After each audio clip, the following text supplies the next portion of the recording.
Yamunya Kwaba, Famra Bedroom Jubilee so on Adom TV. So just gone by I was paired with Sister Sandy B, your guy. This is the last bet on Mpensenpensemu of Bedroom. That is a Mpensenpensemu free sabre compensation on Chroma Pounds ma Adriano Enum. Mede de akwasi in Sabaja 4 Atrase, yeah, Baba Tree and Combo.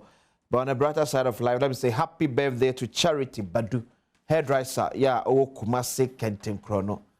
Yami Inshra na onyo kese ko iso beye kese pa. This is from Mary Mensa Ehodom.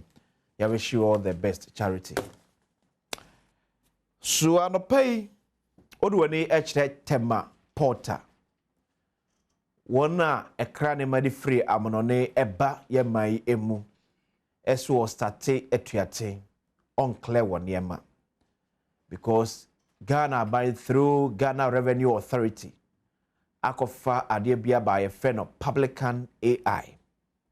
Say no never be determine the price of a nearma wa credit free amonone e buy ye memune no so e the amount port duties. A jelfona kasa momonse mo kanyina e say account be ama duty your muchia e wo ye port no e cost ye pa. And I know on big agenda with Nanasi Yambo J, one of the importers Nibika say as of 2025, Adia now would share 60,000 Ghana cedis for it, and then would share close to about 200,000 cedis on the same container, your cra at the buy. Quickly, you share explanation here. The Commissioner General, Edma Giari, Ediama, I was asking you never just for everything come showing.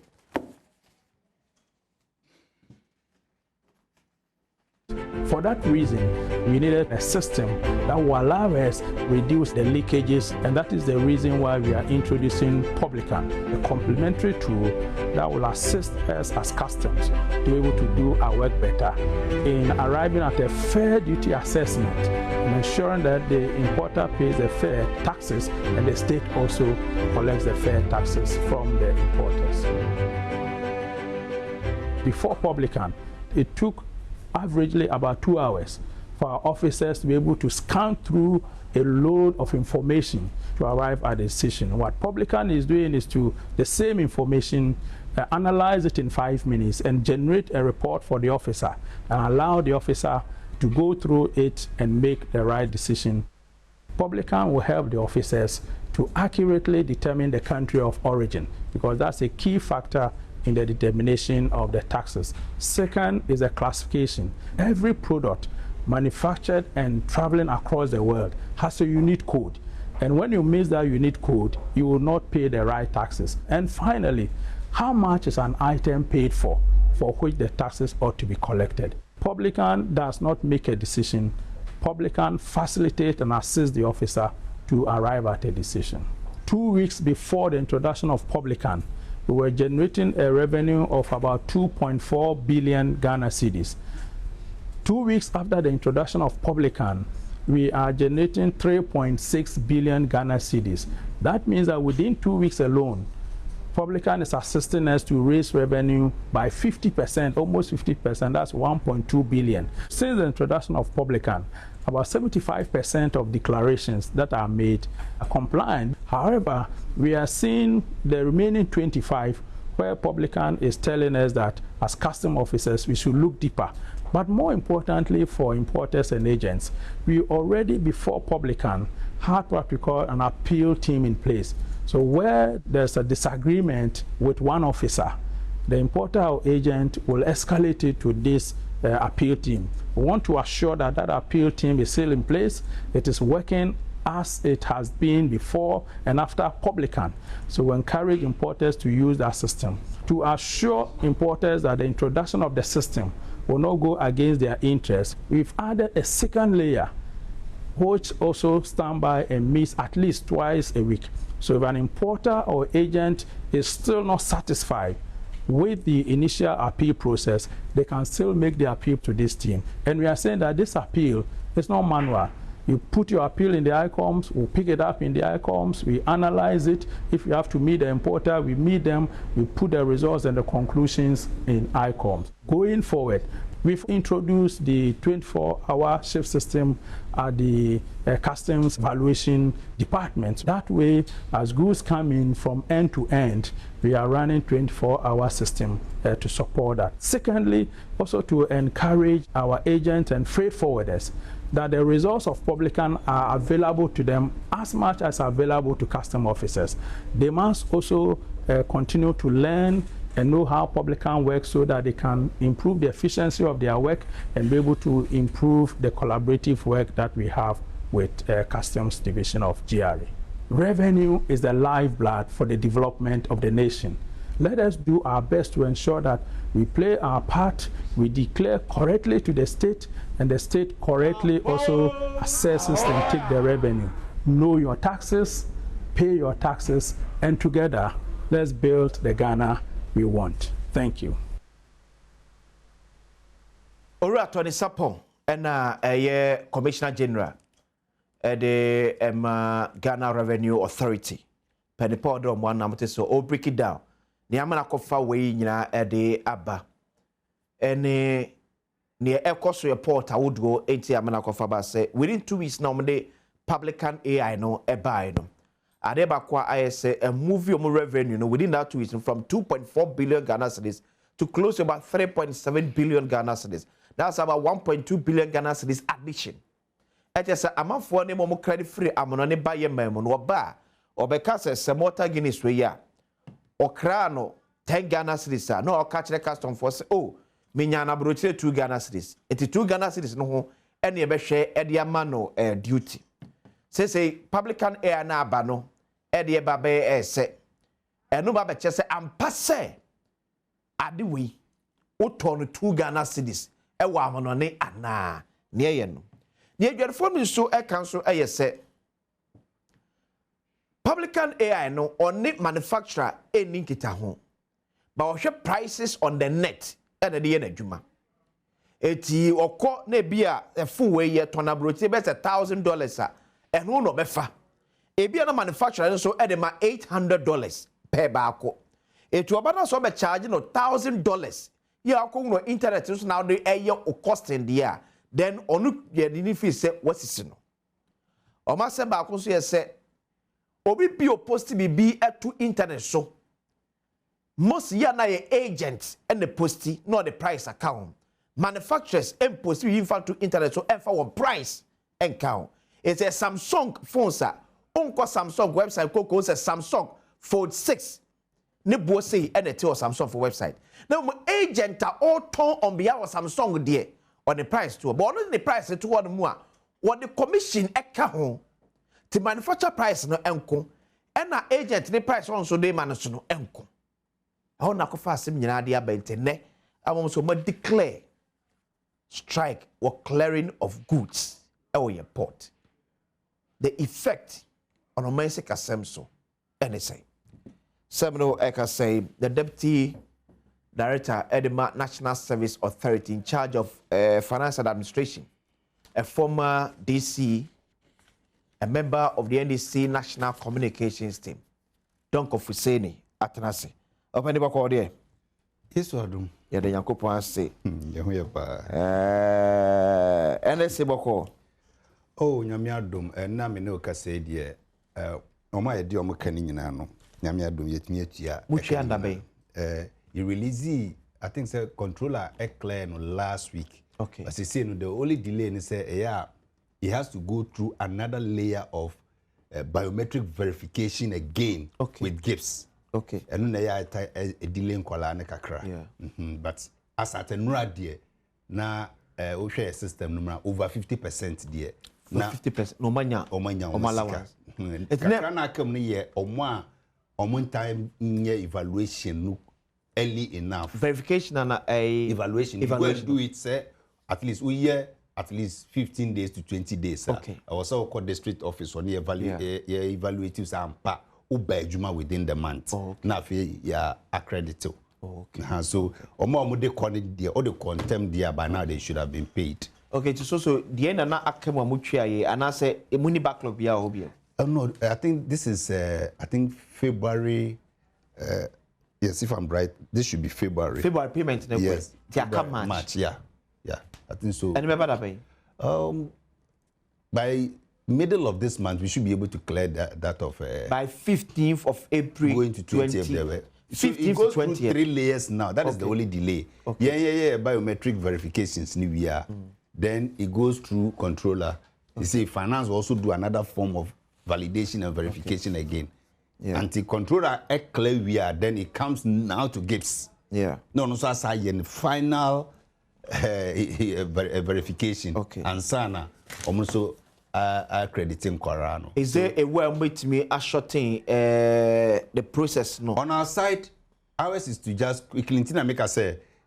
Mostly, it also comes from some of them because at the end of the month, okay, you collate all the districts, no evaluation, evaluated forms now. Not quickly, now you the call. Okay. Finance. Okay. But ABR out of the 56,000 as you see, our government payrolls. Okay. Out of that number, over ABR 40,000 at the call. Now, Kabe say almost 16,000. So you might think that particular number there is an anomaly. Okay. So you might want to wait to get them on board because would the kind of way no quite. First come first, normally the districts all generate their report to the region. Okay. That region their brain, okay. Submit it. But a banner gap no so. Okay. You might want to add in a woman yambe can. Yeah. Because the call na system niya capture pe. Okay. Omudi ene be areas. Okay. You be jump on this next year. Okay. And that is the challenges I have faced. You know, you be sre na trainees friends personnel no so no almost submit your evaluation forms in term. Okay. So the be you bet me a processing in term amanako. Lawyer Ali Maiga, former MP for Doma West, Opre national organizer the bre ewo NPP amanyoko emu, or your private legal practitioner, sounds a businessman. Council Bakode. Go for the Nadia Bimnaka. Then Mpensenpensemu. Papa Basse. Ali. The problem no we are supply Mpensenpensemu of Asna. The problem you know take to us as you so. I am Mpensenpensemu. No. Ateta of Asna. Omre tete wo. Who's there about we buy there? That this government farmers. I'm telling you. I'm not unbelievable. Honorable, I'm glad also a farmer. He's a poultry farmer, and he knows that. Mr. Dobro super. Yeah, I buy, and then call the poultry farmers and ask them. Could you cry and talk? Every poultry farmer is running at a loss. Hey. Poultry farmer, P.I. Boka. Hey, me so the more among poultry farmers. Okay. I'm a poultry farmer until they make poultry farmer. You can't even break me. Are they? Say, now there's glass of the eggs, you know. Into Kusiaro, be cries or the sachet. It's all the sachet. Any easy, I'm telling you. And now we are the Cocoa farmer. Yeah. And then, Oko, the Mawes, Mimi Crover. Cocoa, yeah, 20,000. Yeah, 20,005. Cocoa bag. Because farmer no, we hear scar. I say, almost below the 2,500 now, I bind the buy. Yes. That is unofficial. Yeah, that's not unofficial because the farmer is forced to do that because we hear scar. Or tons had their man, cocoa cratching. Cocoa cratching, your first can be a man's on cocoa. Yeah. And the some business guys, you know, has asked to put in. And there's always here scar they did there. Okay, like company in Temodia. Goro boys. Okay. No, 1,000, 1,500 new floor. A bean seed in our cocoa industry. He said, "Oh me." A bean seed in our cocoa industry. But a cocoa board for like I say, Obi ba obeto cocoa less than 2,500. Was it you? Okay, this was this year. But from no, or you just can't go hospital. Or just can't do the enemy. Cocoa to see obey day. I want to use a video be able to cocoa question market say, oh, try to cook at all. That's the reality. Honorable Bestre, but I'm talking reality. Hey, and then ultimate the pace you.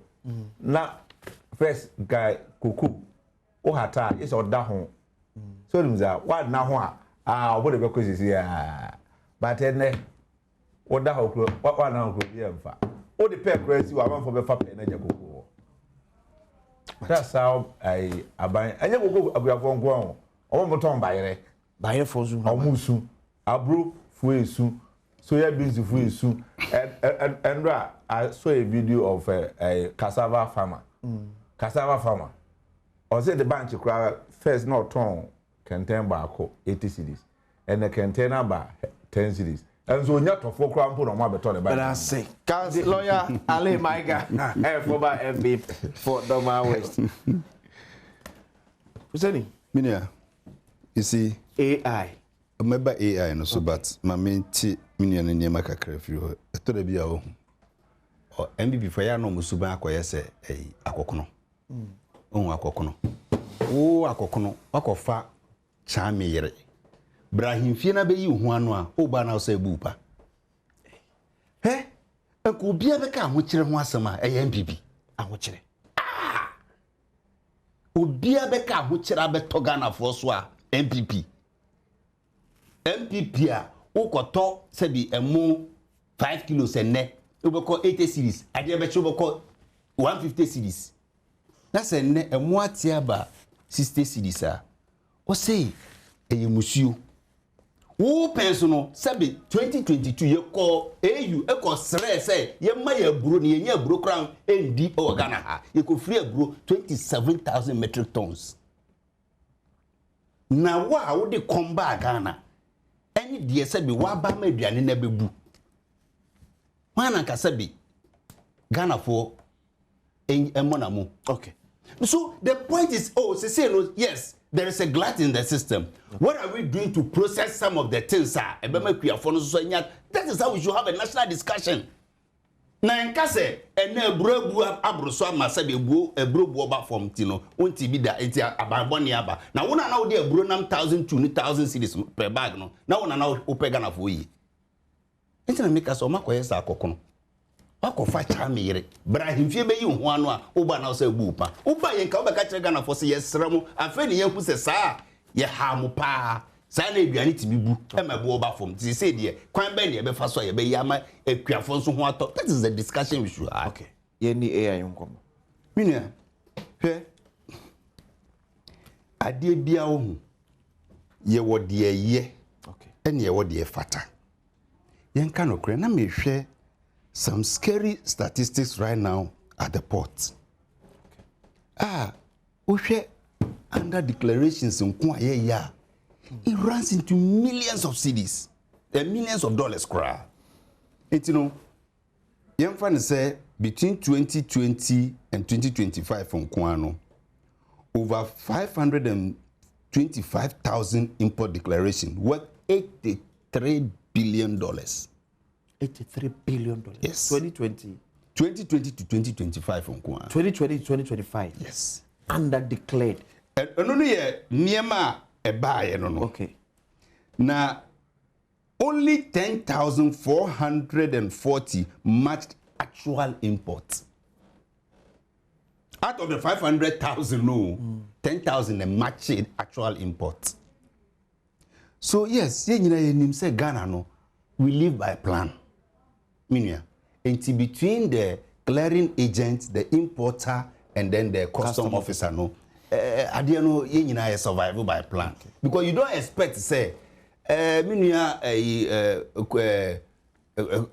kwedusa or no eton second hand vehicle or bantamai or kwa second hand under 50 na wo hon no be kwa fa ba sa da bi etore bia ye nyina enim say the accident ba na eja ya be patch ne kakra ye betimi manage wa ha eno an ye nyina ye manage. But AI no okono ko hu say Toyota RAV4 2019 and edahoi Toyota RAV4 2019 ne buonye. Okay. Onu no unclassified ne say a accident and na say a flooding car and na say a insurance reject. Okay. Onu the 2019 RAV4 2020 2024 RAV4 no hu ntini buonye no capture. Nti honu na human interface bebem. But but formally ni de or no custom officer ni hu a obetimi aka cho say salvage. Okay. It instead of say Toyota RAV4 2024 price ni nie no because a salvaged car ni car nya accident intino ebo ni nie okay no wetia no and life was good. Yeah. But between clearing agent no customs ne importer no aban be enyuno kakra. Okay. So aban enyuno kakra. So how do we remedy that situation? Let's bring a system ebe quote ebe boa custom officer to quote the actual price. And ebi also niam ni bi so ba custom officer no kura hu price no. Ntie bia o de nani and ebebu so okay. Me hwe we dia ebi a say na tie. No ama quotation. Okay. What you say? Nti no na make say life is good. Aban aboka 20 30 10% bi there. Kakra be for aban home. That is say no aban so person ye full recovery. Okay. Yes, which is good. But then yentie importers no so ekasa de omoka no. Yes, appeal no ho. But how do we sit down with the importers, the clearing agents and the customs office ani there? Ono no de oya na say AI multi ni boy saying. Also 10 cedis. Nti 10 cedis. On kase there be we tobu malt.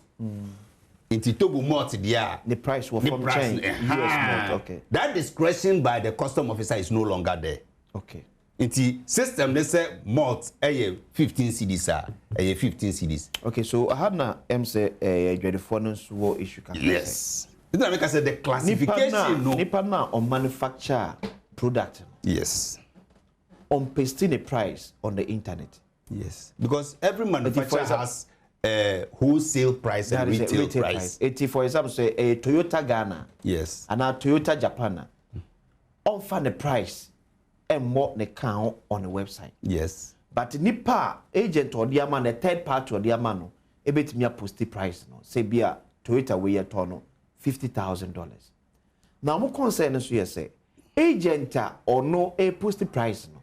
Because on so juma no so yent no or the kakra beka ho yes it really say kakra no eka ho na the betax e be pen no duty a when signatures on one co agent when okotoye or so ko manufacturer ho na okotoye maybe bi okoye okoto no adere in box it to oto no do until the end near and the price no beba from kakra no correct as compared to so konya an agent to no konya manufacturer 1,000 cedis na agent the 1,200 on the internet.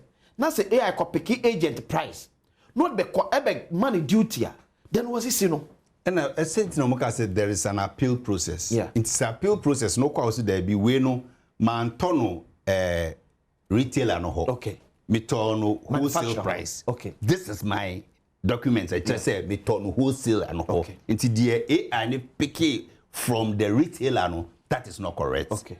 That is why the appeal process is there. But me concern is appeal process yen no bi so abuse appeal process no because Ghana dey anymore appeal ni ntino on so de ne kakra wa beto so o pese ba from there na etua say that is what we must fight against because the danger so me say era me say na adwarifo ne ka say if some pemu ana still abanda so gina be original there then we accept and pass on there price no go on to the final consumer yen kan no krenchire ye ho. Do we want revenue mobilization for development or not? Yes. But also, and I make say, a bank can let go about 10%, 5% loss be there in Kenya problem. But if it jumps beyond 10% to 20%, 30%, at times 40% to over 75% now, okay. Because a bank a year under recovery at the port to the tune of about 75%, that is very dangerous. Because as at 2020, between 2020 and 2025, no, about $31 billion worth of Niema a free, your porter, who say a goose, so say a den you, it just 1 years had. So that is the system you are talking about. Okay. Tinipano exporter there or importer there no krana also utiakebi. Adiena ba, eka also utia so NPA. So the leakage is not here blocking it. That is where it's coming from. Okay. But maybe the end say, Adie bia wo yam nipa. yes yentenase we enye sabi patapasem we enye maabo finance minister and I say GRA boss any custom officers no cry they don't have a problem because yes no and it just aids their work. Okay. The decision even rests with the custom officer. Yeah. Yes, but see no importers clearing agents need to true because clearing agents no also say why are affected. Yeah. So let's sit down and see okay. Appeals no cry no say but then this is how much government can also cede off. Okay. But say yes 75% under recovery in the NDA. MY nyina see a big push ye pe yenkania ye pe yensuo ye pe niema free primary health care ni asasi ye pe ni nyina se be koso a we need revenue to make those things happen. Yanum betting tax covid levy enwisie tax ni nyina ye be ye free ho. It's no, but the little air banning I just say ye boa any dear. Okay. These are some of the way. But then let's also add some human face to it. Okay. Yenyena enko ye choka bebre. Oti ase but make me fear kese pa kwesi me stress ye nyina ye ma ye ni nko ho ne say nipa na omo tena appeal process no so. Okay. That they don't abuse it. Because ma tax system eye mrea nipa bebre tuya sikaba. So I think that's where your challenge a war kakra as yes. mine. They complain about your port charges. Yeah. Anything that I say call fire number for me you cars they fat to go. And it's still happening. People do a lot of transit. Transit, unfortunately for us, yeah, transit bebrina ends in metropolises. Yeah. They go through metropolitan areas. Yeah. Into our transit, or they call Burkina, so you're there, Kumasi. Yeah. Udru Kumasi and Burkina Naira. So what your mama before Basso, my the president, the Ghana Union of Traders Association, Urak in the Boate, entry and Como. Cheba Bogodier. Oh, fache my lusuno mesa evesa trana yenya guta pede wa manso no atwi enko but obisi me fan kremba Fuseni. I was a greetings to my friend Fuseni. Now he does not come to our usual base. He has moved to the rich areas. Jesus. I miss him too much. Hey, who? Collins. Collins Adoma Kubeza.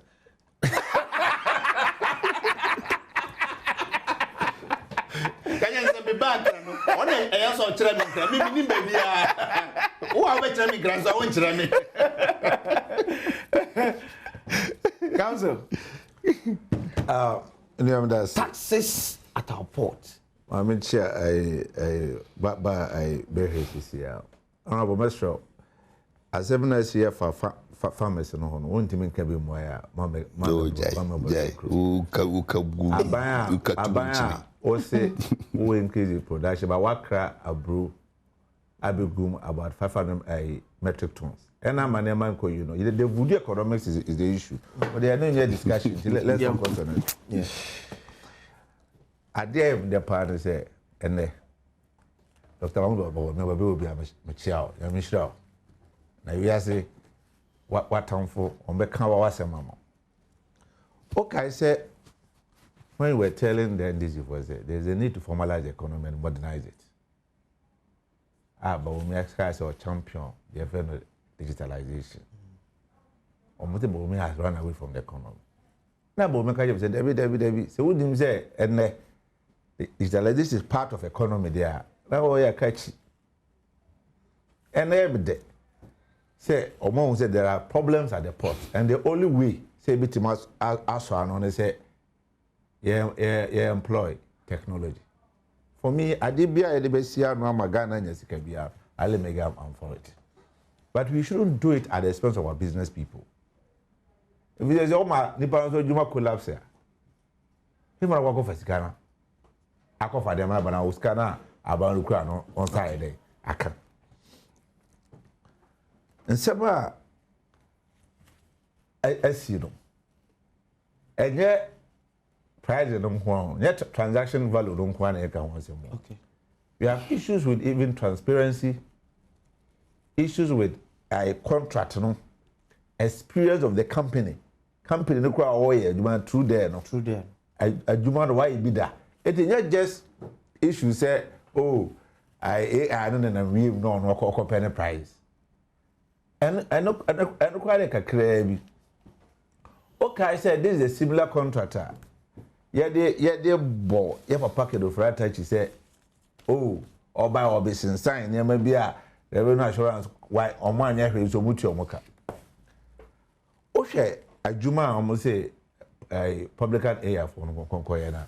True therefore. A Juma say a bank suspect say Sicano a be fantastic. Into physical technology, Emma Mesano. Now, the problem I have as honorable areas and say, apart from say, manufacturer be inputs in price on website. Agent be a surprise or did you? Yeah. Hey, more to we, Oko, say, I have it when every 10 cities. By Coalition or the 60 cities. The same mod. Kimbiskia. Okay. But they are 100 cities. Okay. The same mod. The same mod. The same taste. The same taste. The same quantity. Air conditioner for. Thank you. It is a. Now, when you say we can have kind of crown, the Kempiski na they no. Say Utna restaurant near Seviwa a different. Utna pool. Yes, price is different. Okolobi so is different. Enti AI no bene no kofa. Okay. Offer lobby. Offer side and offer restaurant. Restaurant. And okofa Kempisi price and okofa second price. Okay. So there are genuine concerns that traders no omo areas. Okay. Me I think say o share concerns in the stakeholder engagement na koyi. Yeah, I agree with you. Stakeholder engagement and going. Oh, but last week, yeah. Was it last week or last week? The Deputy Minister for Finance, Asia stakeholders, including Guta and importers and exporters. No, but see, before the rollout. No, after say a buy. No, I'm not about before the rollout. Okay. You are bringing up a event is a idea about affecting the trade ecosystem. Into all the stakeholders, you know, or more the ecosystem must be consulted. In fact, you should get their input into the bed of the software because computer they all catch no kwa you. Yeah. So them say computer they all catch no and no kwa and they say eh bia ya ma stakeholders no everyone say feed forwarders no create agents need to traders kwa e do mo input to buy near the borders software na e be nka ba bia ye we nka yen dey you know ho and the concerns of the traders no honorable moheni enka okay no so for minua the company through there no so we are registered company no registered Cyprus what's the way you're winning what's the way you're winning okay I said one of the allegations against SML is that the only experience in revenue assurance so them say there yeah. One of the allegations against SML entire ye papa kedo for that time wa boss on say SML no money any experience in revenue assurance. Okay. Go and check say through there no why port service that company just last year and this year yeah all the contract I there am as you speak Ghana for ITA contract me no where who be of contracting where who be so transparency is an issue. Why don't you put the contract out? They you scrutinize it. Now you hear what is the contract? Okay, Fatchem na mene Clememboate, good up penpa anyway it's very Mr. President, good morning. Yeah, morning. Yeah, that's it. Eti ene ya mo ye kire no e hyase e wo port no. Mo ye de akwa kwesi dabai. Yo medawasi se wo misa akwenye. Sanya your statement in the buy, no, I didn't cry a chassis and ra, even though officially no, nankene, but a run crano, and yes, chassis and run Zabia or reporters no, maybe corporate or the I mean, Papa Bia answered an anya day, uncle so into the pool, dear, I best start it and into a year of Friday. So after Friday, what next? After Friday, now there is a new development. Okay. And the new. Akwasi nsiani. Akwasi. Yeah. Boko cheba. And see, the new development, and say, and Nora, Yenya, and Kra Efi, Professor Jampo, Chief Executive of Ghana People's Authority. Yeah. Say, the Transport Minister, no, or intervene, na emono, and Minister Nankasano, per se, only Asia and Nora, but Nora na Otukwain, and see, on Monday. Professor Jampo say oni Asia na ono ankasa no ebeba ochina Thursday oni ebehia na minister nankasa ni Asia Thursday a ono anso be send die nim na yakohia the finance minister because finance ministry and asa AI Publican won implement it enti enra no yakohia Professor Jampo no Niana, according to no minister, no, catcher and say, and on strain and say, and can run action. I start to say, ye take it, say, ma, ye catch it free for the say, my own yejuma, my own chia, sikabia for duties, you know, and yen suspended, nanka, yen train say, obeba, a yaw chan, and kayawadan, a yade. Yeshia na ye atu ye but of the jump of the true yenimno yamaneti atiese the minister na sepa say as a minister yenim so ye cabinet minister no who say bibisa koso na watusa anamono yadana sepa na mu no ye wo a series of activities are ye lining up ye beye na ye put pressure on the government to suspend this AI, no, na NC and Konya. And it's a minister nakasa there. The first step now you're rolling it out. A year step forward is no enko tuesika enko yiniemano. And no dear ebekoso. And no dear ebekoso akopim Friday na. Yeah kano. Then mono other activities now. And ka yede babe supporto. That's one no. And no, you be people on hold. You be people on suspension until say the minister will be here Thursday. Now you put the outcome of the meeting now at the Kosono. And you know, waka ya say you need the mano. Then mono straightforward is not there. On sit down strike now on your human at the Koso. Okay. But you be able to train. Now other activities now and can you back home. Na yede a support no yebe jaye no yebe put you on suspension pending the outcome of the meeting with the minister on Thursday. Okay. And basically no we need idea and right happening here. Chami jao ama wako. Now Asemwa Importers and Exporters Association led by Samson Asakimo Ekanyese.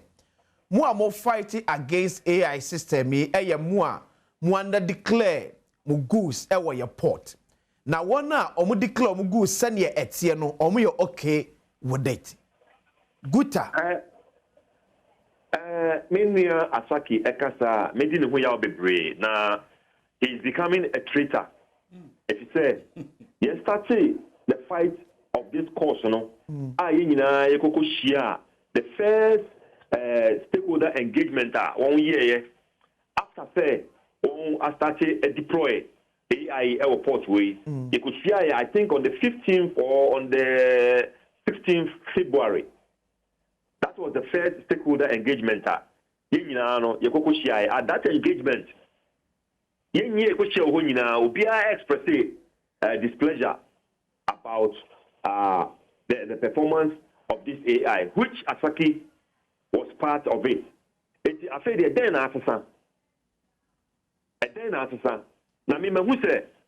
who said Asaki, no, is playing a dual role as one, a politician, and then one as an advocate when it comes to trade issues. Okay. And they say, who said he's not serious. He's more of a politician than a trade advocate. I must say, here groups about 12 or 11 now you express opinion about the performance of this AI. No, they say no pay, and will be go contrary to idea. What has changed? has changed. Okay. And in any case, Onukwana Association, I have Mumbisano, the membership. Mumbisano, the membership of his association. So, offer the members, they me no anami and Sakramaya Day, Amatremo. He's a one-man ranger. He is a one-man ranger. Okay. Serious. Sana association Obia Fanasemunya Day, serious. Because you say he's a traitor. What's it? Yes. Where are the chairman?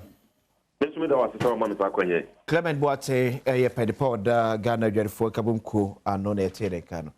Ali, MC. Not make us. Make us over you. Now, someone make us say a contract now almost sign. Okay. I'm from Ra.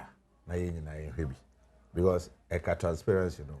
But when I fetch my own say, we Michael watch the bare fee, ask any RTI, be the Aquacoma GRA.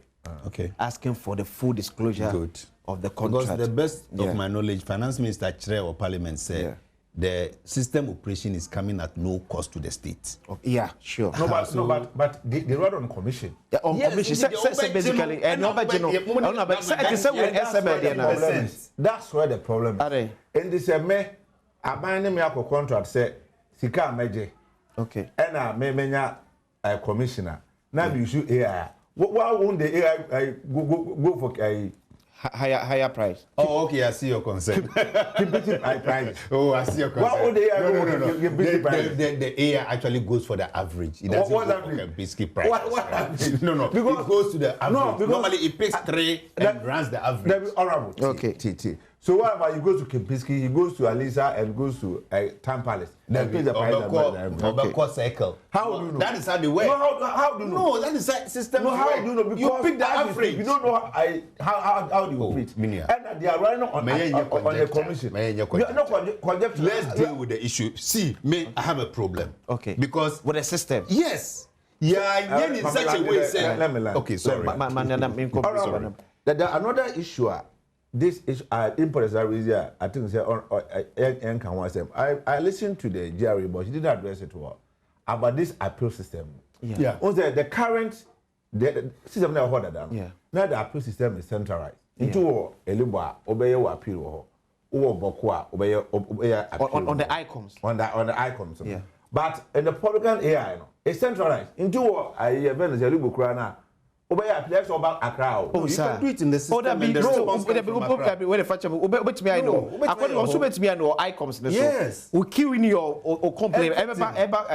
No, but this is taken from there. Yes, so but there's no decentralized decision taken there. But to say because of track. Yen pese kwesi mane buonku, fuseni mane buonku, lawyer so mane buonku ntino. Ni nyina ba eba akwesi ho. Akwesi hwe so okay, Alubo ni appeal ni it's a response ni a na call back to Alubo. You don't need to even come to Accra. Exactly. So that talks about the delay now importers and oh yes, and traffic about yeah. So honorable, media mestre. Yenim say aban enyes kan to adwuma for because they have to borrow. Honorable, you borrow 17 billion to pay what? Kawasam. You borrowed who can borrow to pay money asem? Running best 2 years. You borrow 17 billion to pay workers. We know that you are not going to pay workers. In your quest for revenue, yeah, Master, we should not. And just say, you can't say, you can now, you have a good Ghana for you. Okay. Yeah, I be good Ghana for you. But I say, order for saying, Ali Maga, Penny Bissementia. Penny Bissementia. Or see, I was a good morning. Please tell Fuseni. I'm still waiting for my chicken and tomato. He promised me. Greetings to my brother, lawyer Ali Maiga. Ono Ebenezer Nina Noti. Oh, Ebenezer. Oh, he. Me say bra farms wana beji. And I say bra office na beji. Also so buy e say me believe ra waiting over. Me na me van bra ha. I ready to talk with you. Oh my, make us a catch up bacho any catch up eh papa I don't be able to say amane say fita. E do be so say eh kama. Na o say etimi to so e de ma wa eh catch up toothpaste na wonyam. Ade o nyina e say eh bidie and can be need na to body tissue no HES na no anom dey care charcoal toothpaste because emre dania na so ada no ho ebenye de bia na benya body tissue and kan kwa bia be de kwa so benya bi timisra wada pekel charcoal toothpaste bidie kro na fa twi so se be fita be impurities bi afro num take my so be wine kama pa e de amount patcho afa no bi store na stop that person to be ekoguma frame 0246 864 798 and 0501 454 462 Kel Charcoal toothpaste or say happy smile because so open gold when you make beer to free gold board jewelry gold when you make beer open beer to free gold board jewelry say your ring say ring edition say earrings say necklace say near the two yes be beer pure gold ko so be able dia gold board jewelry and I make for the amawo motagini su eni emesra wada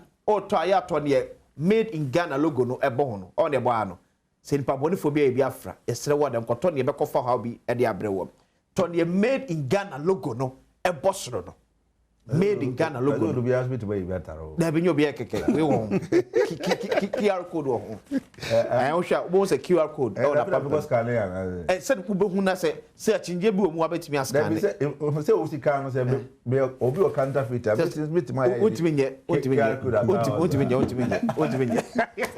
There's a tomato Guinness papa on the office car na Franco Trading Enterprise we be catch us a phone papa fie and hodom say Nokia Samsung iPhone snapper for the Franco Trading Enterprise or smart TV so ranging from 32 to even 100 inches Franco air condition so NM from 1.5 to 2.5 horsepower what is CCTV camera so about TV so bada auto ade free Franco Trading Enterprise mo app no so unya 40% discount from 0246 422 338 and 0555 939 311 Franco Trading Enterprise still phone papa fee and one of them madam waba meba e second topic o message that about so make kind about WhatsApp message here number here 0531 029 795 0531 029 795 bedwam ni ye ba isi here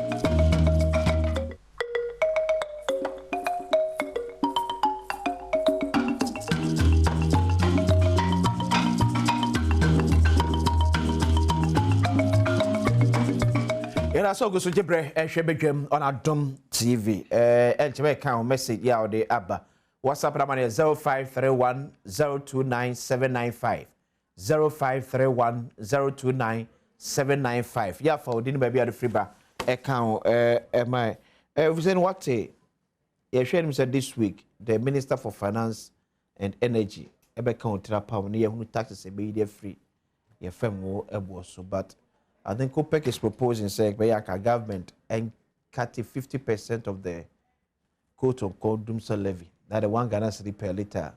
Aba added to a firm airboss. And then pay a so the firm was a drop pay about $97 from $104 as of yesterday. And Tiasaba for Molly said, who's a blockade in the Zakofa way by you? Yeah. On first ship and uncle, we in Casaba, 80. Anyway, I think, say, because at least for like the first time, apart from Tamana Railings, Moye subsidized a cofa. To levies ni nema era for the buy senkeja declare debts in every one. A lot has happened in the petroleum sector. So abain biaba you are bedeviled with say main kwaswa tom petrol no said ye ebeya main moka the most critical sector no so ye the energy sector na power nyina munkania no. And also properly the economy. So one instance, how do I manage the cost of fuel? Another instance, how do I get money to also pay my IPPs to keep the power on? Yeah. Oh, so I think say in 2015, 2016 na NDC aban edi candidate Esla ebaye. Ena papa ya akwaka obi man so osuro ni kurum so bebai. Obaye no de Esla no ekosi a wo akwaje ebosia. Nti Esla na anka sika betoma prekope na anka yeje se distribute ma IPPs no. Ebeduru baby na over close to about 1.something billion ka na any the IPPs no. Nti ubeti anena asoglise ma shut it down. Ihwan ma shut it down. There was so much stress in the system. And now me no ka say aban su buy no say there be sa to aso na ye ka say montwen a ebeduru baby no bi sorry ya na akodum in machine. Yeah. Na eja ono kwa ya mfa dum so ansan be sen ye kon. See her na me no kasa no. The one CD that was put on the levy no. Yeah, in such a way say it's automated. Sikani beto mano e was say ekwa PPs no. Okay. So that particular money is dedicated for something. So the way pressure and some beda ban no should be on the IPP side. Now, fuel no so no kwan ben ye be fa so a se bi Ghana for ho be henhan o mokakra. Esan se bi nyamran sema Kwabana Trump ne nua Kofi Netanyahu ye wo no. Kwan ben ye be fa so a eno so beba form. So aban so okay. Me ka se OMC na ankasa nye bibia omo de omo profits no mo pe omo nye. But me susumi wo niema bia metimi aya te se taxes bia de da so a metimi ahwehwan bia sebi enka me kase na ka sebi akwa control the economy of the year. Yeah. It's no yem fan say so anything between 10 to 15% be there and hard dream bebre. Okay. It's no ebia tax A B C D me yi. But enye se me yi in perpetuity. Nemo me yi for the meantime say the beya e bonus atiba for ma say we ni nyina ehun so okay afi atiba for the nyina so yes anye ni yi say the beya aban so ensan ko boka twitwiri di bia ento ho magana for. So I think that is where the conversation is coming from. Okay. Na so we can say only so on 50% of that particular levy. Yeah. Yes, I don't know the calculations are Kopek yeah. Okay. But that particular dedicated fund, no, is it going as revenue, just revenue for the government to use for other things, or is actually dedicated to the IPPs now? Yes, a baby as revenue, but then at least it cushions government. Say yes, some confess it be free baby. And some IPPs. No, it took us all quarter no so. You calculate the effect on the debt portfolio now. They say ya tisika no so bakama. Okay. Etika ya den ya nyire ya huni yantim free ho. Sorry, yantim free ho kra. Na ka ye nyina ye ko mu nwe. Okay. Eti we the first manya a Kopek for in fact nyom nko na ye we omni Imani Africa.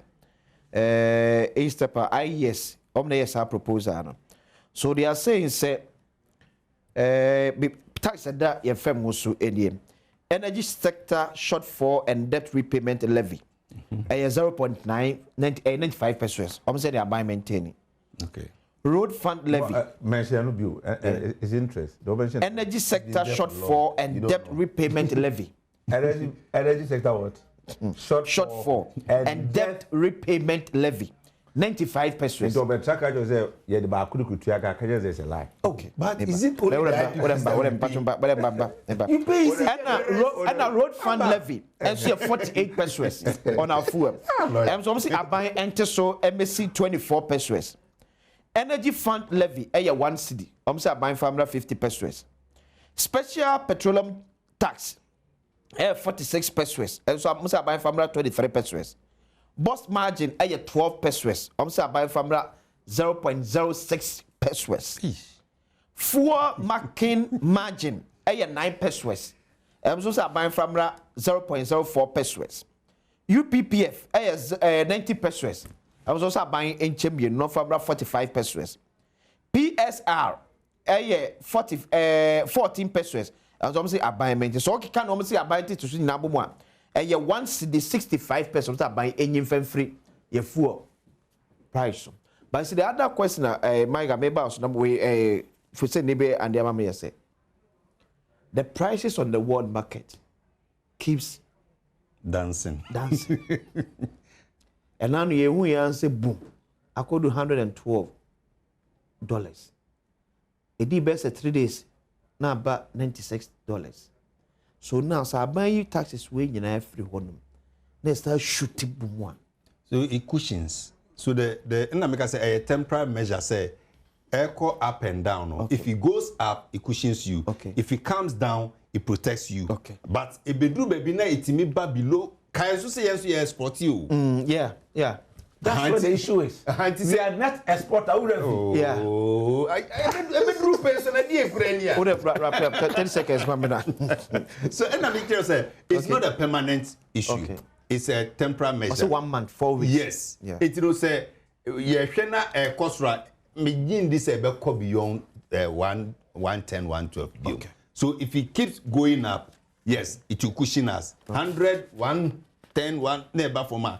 At least a trend 90 never there. It means quickly we have to reintroduce it because be affecting your revenue. Okay. But I say that is the whole thing. But yenda nyamia say Russia Ukraine that's so Israel, US, Iran abeka ho. Nso aban ete niema so magana fo kuma he ha omo. Na no Ukraine. Eno de yesa de musie tax krasa de betting tax be pay so. But I say council. I don't know whether say Ghana de bia musie tax e Ghana. Musie tax yeah. Ghana ni bia ntia. Police intelligence ne be ye free ho. But nobody paid it was not implemented. Are you implemented Nobody paid but you passed it. But nobody paid it. You passed it and we stopped it. So which one is your problem? But there be paid the picture say now yeah Modi beka ho. No kase Ghana phone. Nobody you passed it. No. Ali Patrick could have time as well. Yeah. Lawyer for the manso. I very say that was you know for me it's a useless levy. Oh Jaisa. Oh. Wow. Okay, so be catch say that levy no ever do so become a thing of the past. Now no be there soon 2 days. No plan maintenance. Go to Kumasi and people have started issue a statement say on social media as a monfa timetable mra. Meboa. And they do so everywhere. And for me the entire you entry as car honorable yenya. And they say for that akosra. Yen from me that's you my argument. Fuel price there so the other leg of argument I yen say God has we are benefiting no. So this are there. Yeah. Because fuel God had according to me Jinapo. We are net exporter of food. Of crude, yeah. And the crude cost right. The country benefit. Yeah. So I didn't tell I buy you to our phone. Everyone pushing a moon rather. No for offers I win for the next subsidy and answer there. Of course, to subsidize us because they do baby no want to be in Quebec. But what is he doing now? Nobody's fuel is not subsidized. Yeah. So what is the government trying to do? What has he done? He's removing the taxes to cushion us. Oh, I need a proposal. But I'm going to propose I say, Sassicana ye nano from the wet fuel na akosora. I buy what a tank and walk. And I'm about what is got wapa. It one I buy a use says can from cushion and move rather. Like in Fasona Abba as against the fuel $60 per barrel. From per barrel. $60 per barrel to and pay $94. I have $34 per barrel. When you say go the other corner, the other banner does check the other corner. You should know that. On no can ye the corner. And I'm interested the other corner is swap. You should know that. According to Rabu John Jinapo or say Ghana is a net exporter, not a net importer. Check it. Check it. I'm using 110. I'm using what Honorable Jinapo said. He's a 300,000 barrels of net exporter. So are you telling me that the energy second Nigeria? Are you telling me yes, we are net exporter according to our size? Yes, boom now. No, we are a net exporter of fuel, crude oil. And this is a cost rate. The country is gaining. Me boy. I just had it. It's a just had it. And I want you to down when for. And for cushion, so course I now buy ultimate. When Akufo-Addo, we had cried. What did Akufo-Addo do? Or my more taxes. There are more taxes. No, I go for the amount for free water. Why? Don't the Of a chile by That's it. Of a chile At the crisis, during the crisis. Yes. I go for the cushion. On my free water. On my in fact, free electricity for lifeline consumers. Move currently, Ghana, you won't trade. 2024, we exported 52.28 billion Ghana cedis worth of crude for 2024. Yeah. So according to I'm comfortable he is the energy minister. Okay. We are the net exporter of crude. Okay. Into the cost down, we are benefiting a lot. But the extra buying say, someone for an air ban, on focus in Ghana. And then first, I make one comment. VIP bars me use. Make one, Odin, not Mutua 170 cities. Okay. And only 250. Media person, Adom TV. 410. Odin say why 410? Says the Sequani. What should happen? Is there a Quani? I buy a big push on them. So, oh,